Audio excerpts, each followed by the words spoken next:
Congratulations. You have received something that so many military families dream of, the ever so hard to achieve an overseas duty station, also known as an OCONUS PCS. And now you are dreaming of life outside North Carolina. The continuous United States. Perhaps it's the European streets of Germany or Italy, the mountains of Japan, the food and culture of Korea, or for John and I, the Mai Tais and beaches of Hawaii.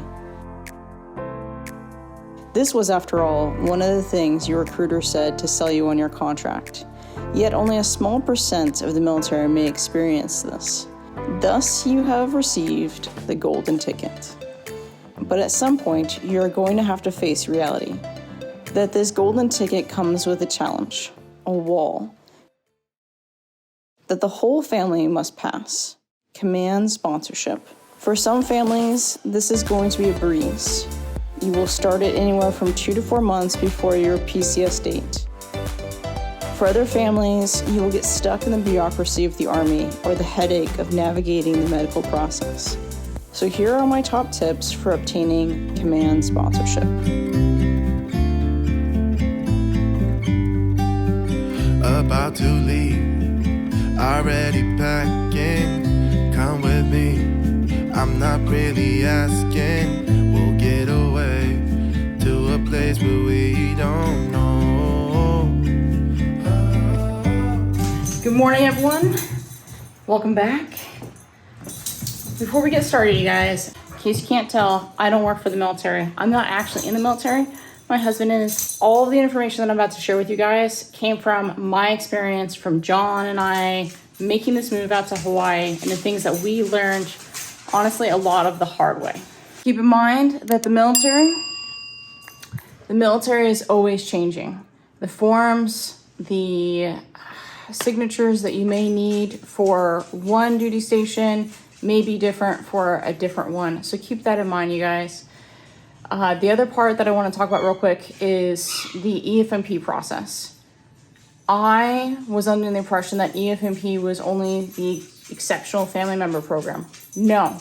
When you're moving overseas for an OCONUS duty station, you have to go through the family screening that is done through the EFMP process. Regardless, everyone does it. Every family member must go through that medical screening before you can get command sponsorship. We'll talk a little bit more about that in a second. Last little quick thing that I want you guys to understand before we actually get started on the actual tips is the fact that do not skip the command sponsorship process.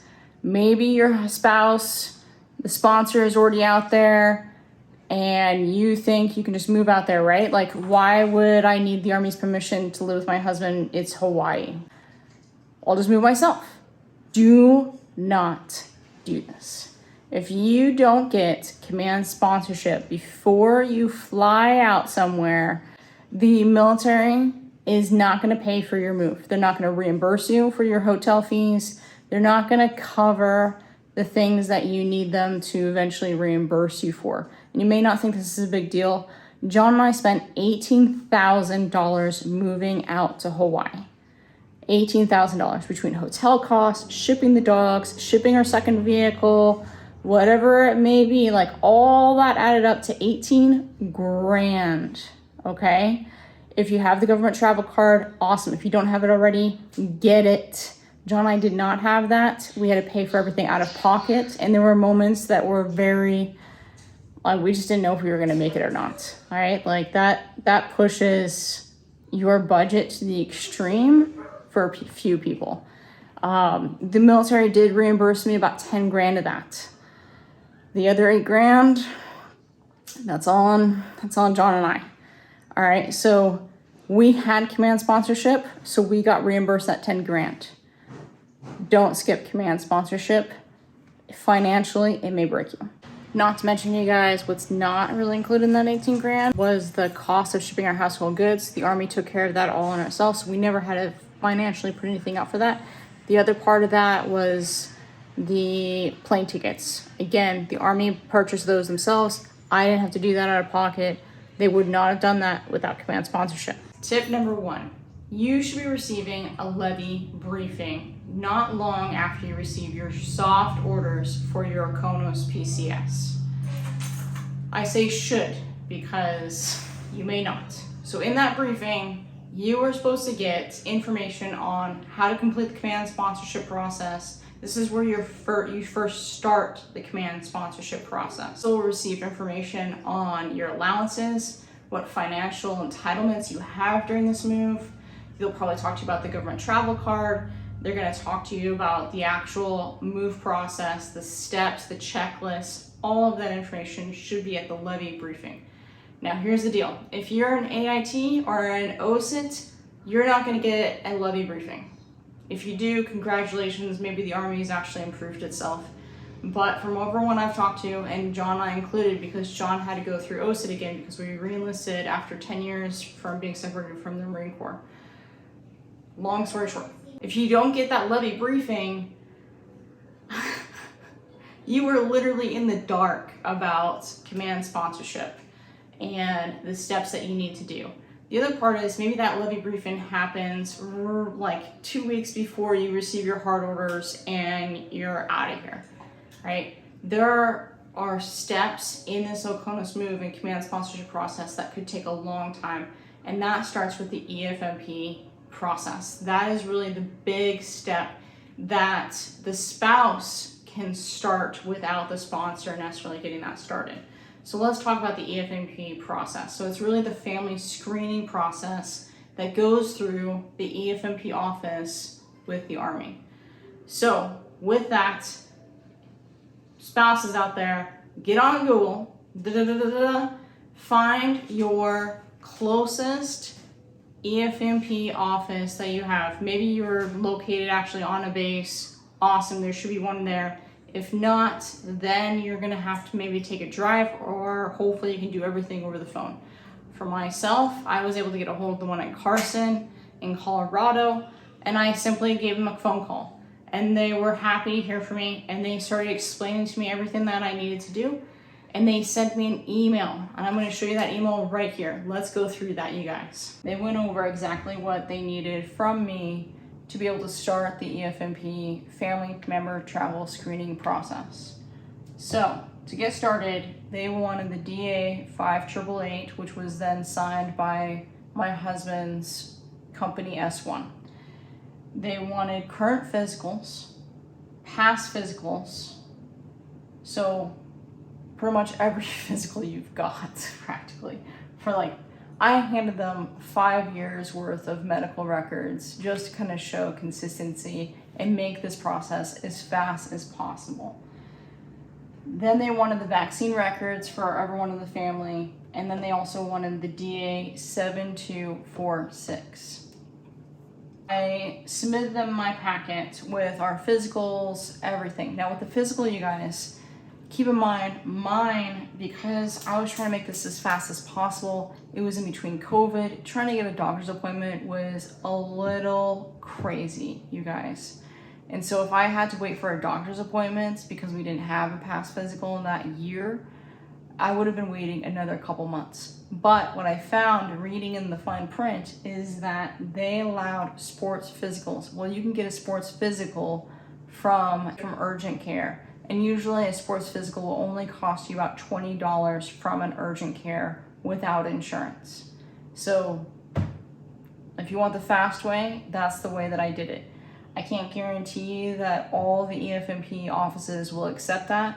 Mine did.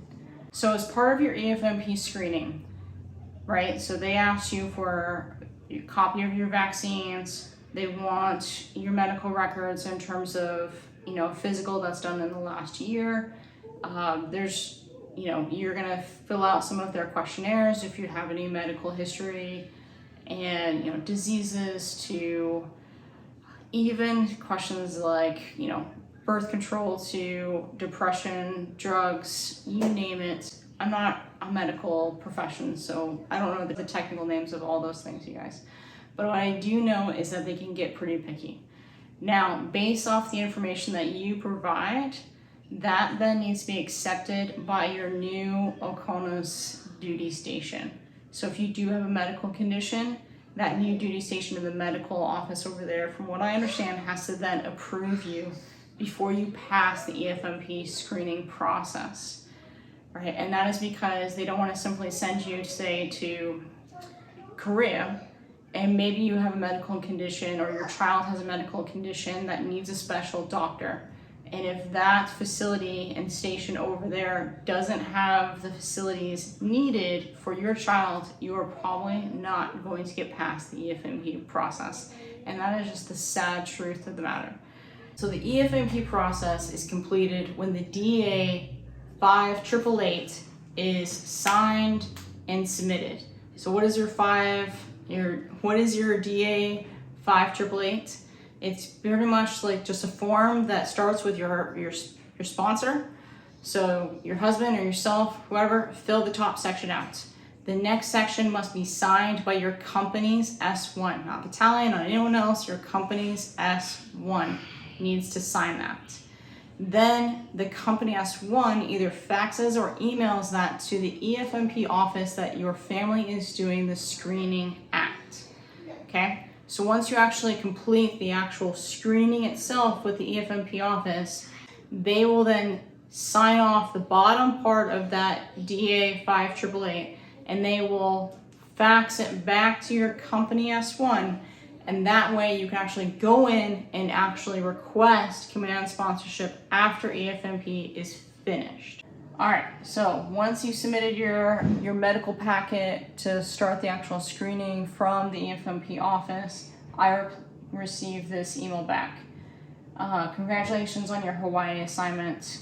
Please get a new DA form 888 signed by your S1. So we had to get a new form signed because John transferred units in the middle of this process. You may need to turn in a DA form 4787, DA form 5121, and a DD form 1172-2 or not. I'm not sure what they will require. However, I need to be able to read who signs block 8. This will allow me to speed up the process and not have to hunt them down in the global addresses. I will personally work on your packet and try to get both reunited soon. So once I submitted everything that I needed from her, the hardest part that I had was actually just waiting for John to get checked into his new unit here in Hawaii, get a new DA 5888 signed by his S1, and then I could submit it, and I was able to get my EFMP screening signed off in 2 weeks. Boom. All right, guys, congratulations. You've made it past the EFMP process. You've got your DA 5888. Oh, you can now actually start the actual command sponsorship request and approval process.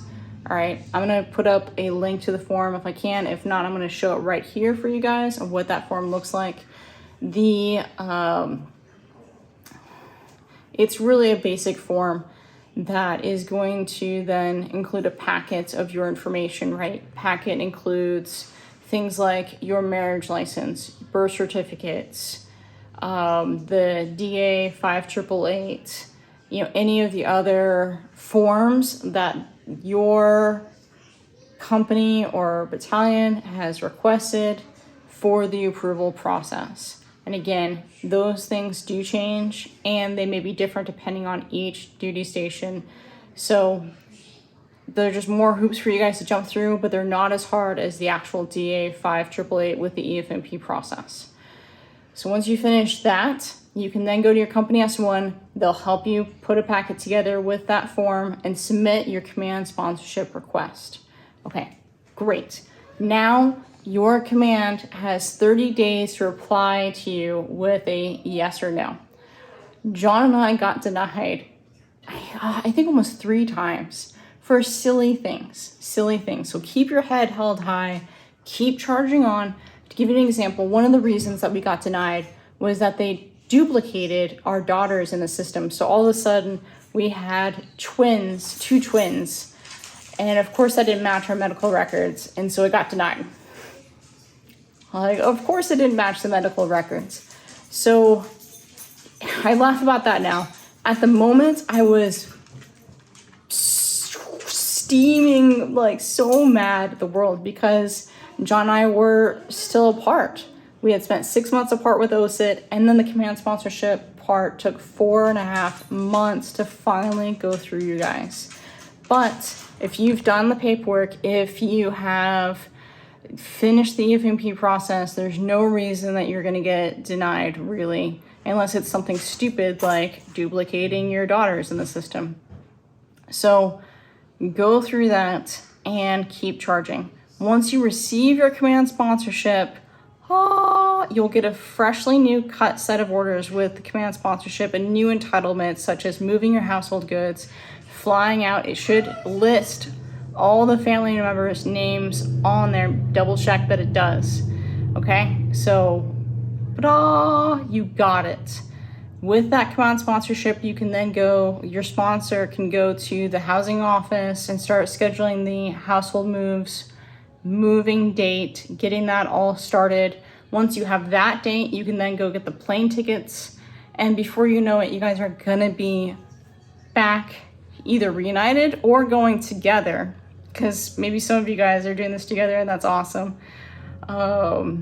Actually, most people do. It's rare that you end up like John and I. But yeah, so you got, and you're there.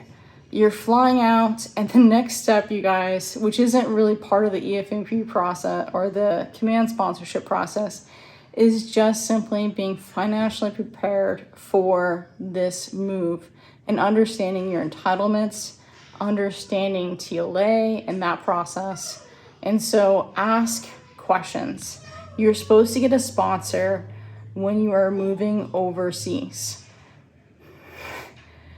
Most sponsors just aren't really there.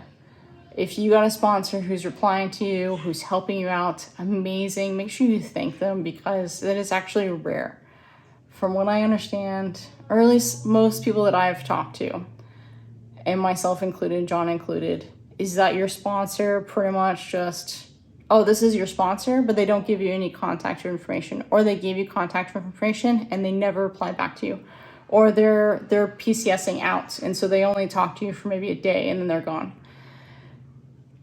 If you guys have questions, put them down below. I'll do my best to answer them. Again, I'm not a specialist. I'm not employed by the military. This is all my own information, so I will do my best to help you. If you've enjoyed this video, please give me a thumbs up, and I'll see you guys later.